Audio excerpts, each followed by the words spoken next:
नमस्कार, मी प्रशांत बाग. माझा सहकारी गणेश गंधाटसह न्यूज 18 लोकमत मध्ये तुमच्या सगळ्यांचं स्वागत करतोय. मुंबई उच्च न्यायालयामध्ये अनेक वेगवेगळ्या प्रकारच्या याचिका दाखल होत असतात. खरं तर नाताळच्या सुट्ट्या सुरू झालेल्या आहेत. सुट्टीकालीन बेंच काम करत आहे. या सुट्टीकालीन बेंचमध्ये अनेक महत्वाच्या किंवा तातडीच्या सुनावणी घेतल्या जात आहेत. जसं रिया चक्रवर्तीची सुनावणी आहे की तिला तातडीनं परदेशात जायचं आहे, पण याच हायकोर्टामध्ये एका दाखल याचिकेवर तातडीची सुनावणी 27 तारखेला होणार आहे. अर्थात ही याचिका कोणती आहे तर आपल्याला माहिती आहे की महाराष्ट्रातलं आद्य ज्योतिर्लिंग म्हणून ज्या त्र्यंबकेश्वर देवस्थानाकडे आपण बघतो नाशिक जिल्ह्यातील, याच ठिकाणचे म्हणजे नाशिक ते त्र्यंबकेश्वर या रस्त्यावर असलेले अनेक व्यावसायिक, जवळपास 45 व्यावसायिकांनी उच्च न्यायालयामध्ये धाव घेतली आहे. अर्थात ही धाव घेण्यामागचं कारण असं आहे की गेल्या अनेक वर्षांपासून त्या ठिकाणी ते आपला व्यवसाय चालवत आहे. रस्त्याच्या दुतर्फा त्या काही जणांची छोटे छोटे हॉटेल्स आहेत. अनेक ठिकाणी भाविक सुद्धा थांबत असतात, कारण लाखो भाविकांचा आणि भक्तांचा पूर हा त्र्यंबकेश्वर देवस्थानाच्या दर्शनासाठी हा येत असतो. आपल्याला माहिती आहे की ब्रह्मगिरी पर्वताच्या कुशीच्या असलेलं म्हणजे पायथ्याशी असलेलं त्र्यंबकेश्वर देवस्थान हे जागृत देवस्थान म्हणून तर बघितलं जातच, पण आपल्या महाराष्ट्रातलं सगळ्यात जास्त पाणलोट क्षेत्र असलेला जिल्हा म्हणून सुद्धा नाशिकची ओळख आहे. आणि नाशिक जिल्ह्यातीलच त्र्यंबकेश्वर आणि इगतपुरी ह्या दोन तालुक्यांमध्ये सगळ्यात जास्त पर्जन्यमान होत असतं. त्यामुळे प्रचंड मोठा पाऊस, देवस्थान, ब्रह्मगिरी आणखीन पूर्व सह्याद्रीच्या कड्याकोपऱ्यांमध्ये असलेला हा सगळा विशाल भाग, आणखीन या ठिकाणी धार्मिक पर्यटन, आणखीन याचबरोबर इतर पर्यटनासाठी सुद्धा सर्वसामान्य नागरिक भाविक हे अलोट गर्दीने येत असतात. आणि त्या सगळ्यांना आधार असतो तो रस्त्याच्या दुतर्फा असलेल्या या छोट्या छोट्या व्यावसायिक हॉटेल्सचा. अर्थात ही झाली बाजू या सगळ्या हॉटेल व्यावसायिकांची. पण आता नेमका कायदा काय म्हणतोय? एनएमआरडीएने जे 2017ला जन्माला आलंय त्या एनएमआरडीएने जवळपास 45 व्यावसायिकांना त्यांचं बांधकाम जमीनदोस्त करण्यासाठी 1 महिन्याची मुदत दिल्याची नोटीस दिलेली आहे. परवानगीच घेतली नाहीये. सरकार दप्तरी तुमच्या कोणत्याही परवानगीची नोंद नाहीये, अशा प्रकारचा सुद्धा या नोटीसमध्ये उल्लेख आहे. 1966चा जो अधिनियम आहे या अधिनियमाचा वापर करून एनएमआरडीएनं दिलेल्या या नोटीस, आणखीन याच विरुद्ध हे सगळे व्यावसायिक हे मुंबई उच्च न्यायालयामध्ये दावा दाखल केलाय त्यांनी. अर्थात त्या सगळ्यांचं म्हणणं काय ते आपल्याला जाणून घ्यायचं आहे. विकास झाला पाहिजे हे तितकंच सत्य आहे, कायद्याचं पालन केलं पाहिजे तेही तितकंच सत्य आहे, कोणतेही अतिक्रमण असेल तर ते नष्ट झालंच पाहिजे हे सुद्धा सत्य आहे. कारण विकास होण्यासाठी जर का कोणतं अतिक्रमण अडथळा येत असेल तर त्याचं समर्थन कोणीही करू नये. पण नेमकं या व्यावसायिकांचं काय म्हणणं आहे? खरोखर विकास त्या ठिकाणी होतोय का? किंवा विकास होत असेल तर त्या ठिकाणी त्यांचं अतिक्रमण हे बाधित ठरतंय का? या सगळ्या विषयांची माहिती आपल्याला असणं आणि होणं तितकीच आवश्यक आहे. कारण सगळ्यात शेवटी पोटाला रोजगार मिळणं हा सुद्धा विषय तितकाच महत्वाचा आहे. हे आज सगळे सहकारी आहेत. म्हणजे आज त्र्यंबकेश्वर देवस्थानचे सगळे त्या आजूबाजूला ज्यांना नोटीस इश्यू केलेली आहे ते सगळे आहेत. वैभव कदम विधिज्ञ आपल्यासोबत आहेत. वैभव, तुम्ही मुंबई उच्च न्यायालयात तातडीची याचिका दाखल केली आहे. या याचिकेवर सुनावणी सुद्धा कोर्ट लगेच घेत आहे. तुमची मागणी काय? आम्हाला एक नोटीस आली होती, जे 44+ जे काही हॉटेल व्यावसायिक आहेत तिथे, ज्यांनी लॉजिंग व रेस्टॉरंटचा जो काही व्यवसाय होता त्यांचा, हा व्यवसाय करताना ते त्यांचा उदरनिर्वाह तर करीतच होते, पण त्याचबरोबर इतर लोकांनाही ते त्यांचा रोजगार पुरवत होते. याच्या उपर जर म्हणायचं ठरलं तर तिथे येणारे जे कोणी भाविक असतील त्या भाविकांच्या कन्व्हिनियन्ससाठी ते तिथे काम करत होते. तर यांना 53(1) जी नोटीस होती त्या नोटीसच्या अनुषंगाने यांनी ही याचिका हायकोर्टामध्ये दाखल केली. ती दाखल केल्यानंतर आज मेहरबान न्यायालयापुढे आम्ही त्या याचिकेसंदर्भामध्ये मेन्शनिंग केली सकाळी. त्यामध्ये तथ्य आढळून आल्यामुळे मेहरबान न्यायालयाने उद्या आम्हाला तातडीची हिअरिंग दिलेली आहे. मान्य आहे, पण एक लक्षात घ्या, एनएमआरडीएने नोटीस जारी केलेली आहे ती 1966च्या अधिनियम अंतर्गत जारी केली आहे. जे त्यांना अधिकार आहेत त्यानुसार जारी केलेली आहे. ज्यावेळेस एखादं सरकारी कार्यालय नोटीस जारी करतं ती विना तथ्य जारी करतच नाही. म्हणजे तुमच्या व्यावसायिकांनी अतिक्रमण केलेलं आहे, त्यांच्याकडे परवानगी नाहीये, जे आक्षेप त्यांनी घेतलेले आहेत त्याच्यामध्ये काही तर तथ्य नक्कीच असणार ना. जर तसे काही तथ्य असतील तर 53(1) ची जी नोटीस आहे ती पारित केल्यानंतर 53(3) नुसार घटनेने किंवा कायद्याने आम्हाला असा अधिकार दिलेला आहे की आमचं रेग्युलरायझेशन होणं गरजेचं आहे. म्हणून सेक्शन 44 नुसार आम्हाला तिथे जे काही आमचे ऍप्लिकेशन्स किंवा रिप्रेझेंटेशन्स आहेत ते करण्यासाठी जो काही वेळ लागणार आहे तो वेळ आम्हाला मिळणं गरजेचं आहे आज. कारण वेळ मिळणं गरजेचं आहे. तुमचे वकील म्हणतायत की आमचं जी काही चुका आहे त्या चुका दुरुस्त करण्यासाठी आम्हाला कालावधी मिळावा असं त्यांचं एकंदरीत म्हणणं आहे. तुमचंही हेच म्हणणं आहे का? आमचं म्हणणं असं आहे, आम्ही मागच्या कुंभमेळ्यापासून आमच्या जागा आहेत, आमच्या स्वतःच्या मालकीच्या जागा आहेत, त्या ठिकाणी आम्ही व्यवसाय टाकलेला आहे. त्याला 12 ते 13 वर्ष झालेत. NMRDA 2017 साली स्थापन झाली, पण आतापर्यंत जेव्हा आमचे बांधकाम चालू होते, त्र्यंबकेश्वर रोडला जेव्हा एखादं नवीन बांधकाम होतं, महानगरपालिकेच्या हातीत होत असेल किंवा कोणत्या ग्रामीण भागात होत असेल, तेव्हा एखादा अधिकारी किंवा त्यांचा कोणी खालच्या लेवलचा कोणी व्यक्ती असेल, त्याने येऊन आम्हाला ते सजेशन देणं महत्वाचं होतं की तो अरे हे तुमचं नाहीये, तुम्ही ते बांधू नका किंवा इथं तुम्ही परमिशन घेतली आहे का. गेली 10 वर्ष आम्हाला कोणी विचारलं नाही. नाही, मग तुमच्याकडे कोणतीच परवानगी नाहीये. आमच्याकडे ग्रामपंचायतीची परवानगी आहे, आमच्याकडे स्वतःचा उतारा आहे, आम्ही स्वतःच्या मालकीच्या जागेत टाकलेले आहे. हो, पण एक बेसिक गोष्ट आहे, मला एक कळत नाही या सगळ्या विषयामध्ये, की तुमच्या ज्या जमिनी आहेत त्या सगळ्या गुंठे पद्धतीच्या जमिनी आहे, म्हणजे अॅग्रिकल्चर जमिनी आहे. जी जमीन अॅग्रिकल्चर वापरासाठी असते, शेती वापरासाठी असते, ती व्यावसायिक वापरासाठी कशी होऊ शकते जर ती NH केली नसेल तर? आमच्याकडे सर आता त्र्यंबकेश्वर तालुक्यामध्ये तुम्हाला माहिती भात शेती सोडून दुसरं काही होत नाही.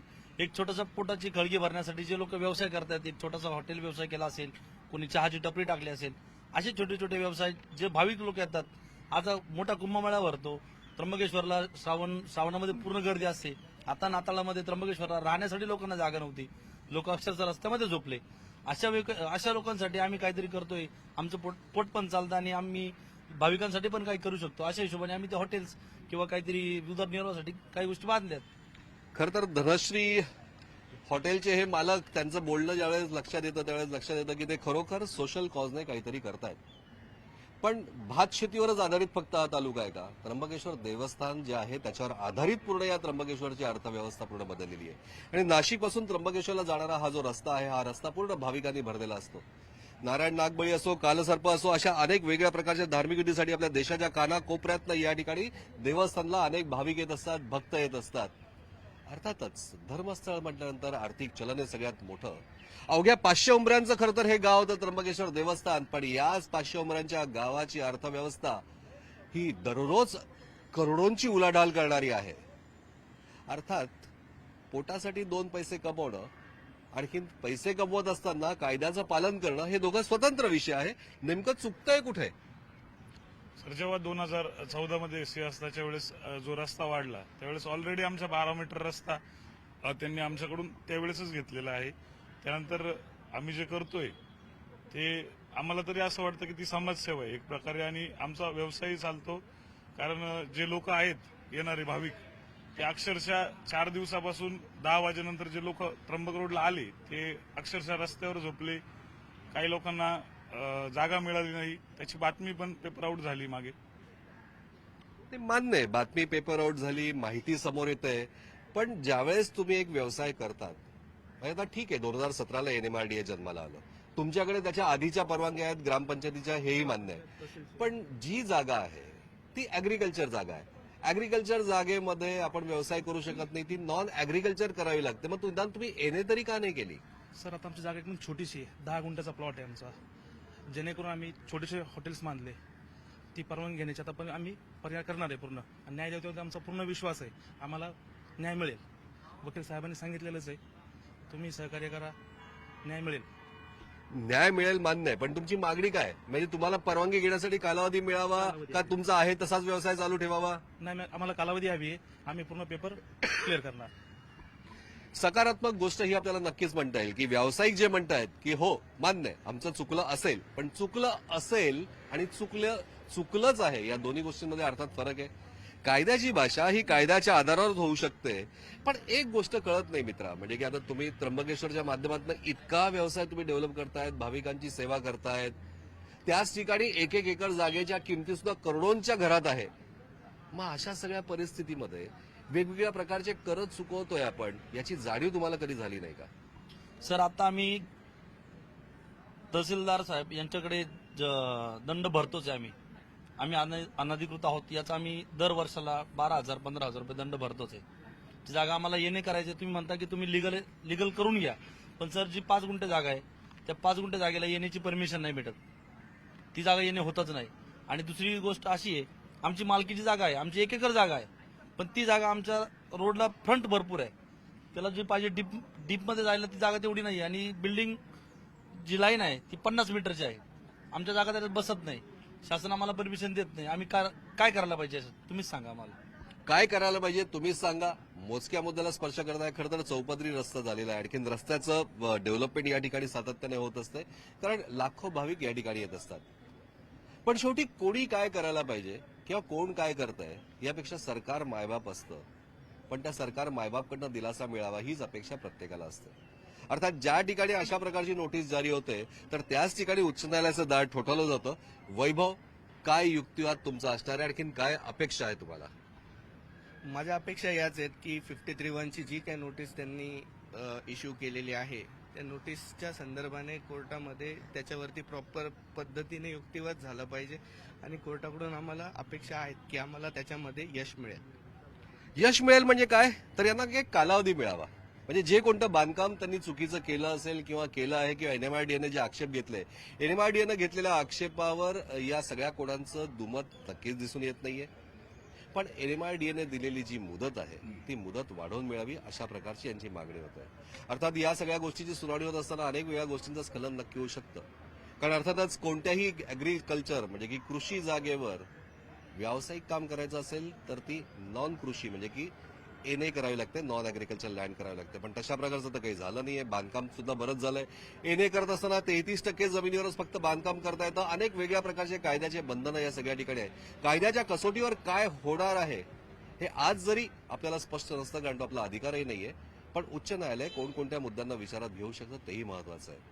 अर्थात एनएमआरडीएच्या माध्यमातून वेगवेगळ्या प्रकारचे देवस्थान किंवा वेगवेगळ्या प्रकारचे ग्रामीण कार्यक्षेत्र हा सगळाच भाग योग्य त्या पद्धतीने विकसित करणं किंवा योग्य त्या आखीव पद्धतीने त्याची मांडणी असणं याची जबाबदारी सुद्धा नक्कीच बघितली जाते. बऱ्याच दिवसांतर एक चांगले अधिकारी एनएमआरडीएला नाशिकला आलेले आहेत. सतीश खडके या आयएएस अधिकाऱ्यांच्या माध्यमातून या विकासाचा, या भागाचा विकास होईल अशी अपेक्षा सर्वसामान्य गावकरी सुद्धा नक्कीच व्यक्त करताय.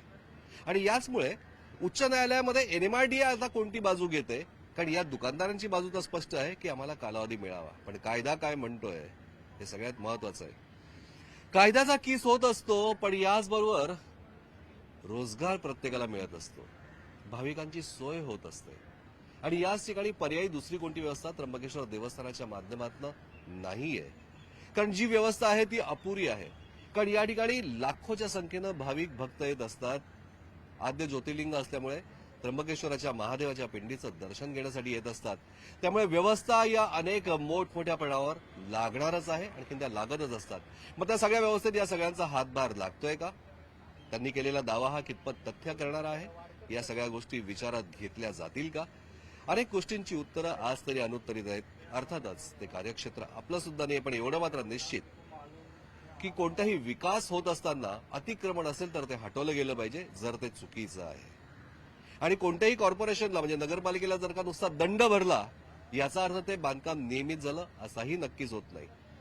पण या सगळ्या रोजगार करणाऱ्यांना संधी मिळणं हा त्यांचा नैसर्गिक हक्क आहे, हे सुद्धा अर्थातच मान्य केलं पाहिजे.